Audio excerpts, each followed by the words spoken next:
کسی گاؤں میں ایک غریب کسان رہتا تھا۔ کسان سارا دن اپنے کھیت میں محنت کرتا۔ کسان کے پڑوس میں ایک سونار کا گھر تھا۔ یہ سونار امیر ہونے کے ساتھ ساتھ بے حد لالچی بھی تھا۔ ایک مرتبہ کسان نے اپنے کھیت میں کدوؤں کی فصل اگائی۔ فصل بہت اچھی ہوئی اور کھیت بڑے بڑے کدوؤں سے بھر گیا۔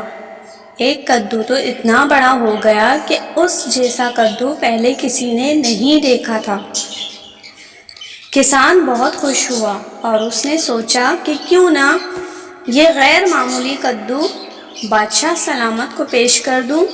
وہ اسے ایک گاڑی میں رکھ کر بادشاہ کے دربار میں لے گیا اور بادشاہ سے عرض کیا، حضور، میرے خیال میں یہ دنیا کا سب سے بڑا کدو ہے، اسے آپ کی نظر کرنا چاہتا ہوں۔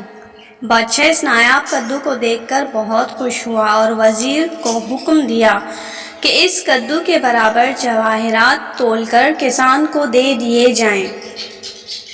کسان نے ہیرے جواہرات بیچ کر نیا مکان اور ساز و سامان خرید لیا۔ سونار کو جب کسان کے دولت مند ہونے کا راز معلوم ہوا تو وہ حسد کی آگ میں جلنے لگا۔ آخر اسے ایک ترکیب سوجھی۔ اس نے سوچا کہ اگر میں اپنے بنائے ہوئے خاص زیور بادشاہ کی خدمت میں پیش کروں گا تو بادشاہ مجھے بہت دولت دے گا۔ اس نے اپنے بنائے ہوئے خاص زیور پوٹلی میں باندھے۔ پوٹلی لے کر بادشاہ کی خدمت میں حاضر ہوا اور کہا، بادشاہ سلامت، میں یہ خاص زیور آپ کے حضور میں پیش کرنا چاہتا ہوں۔ بادشاہ نے اس کا تحفہ قبول کرتے ہوئے سوچا کہ اس کے بدلے میں اسے کیا انعام دیا جائے۔ اچانک اس کی نظر غیر معمولی کدو پر پڑی۔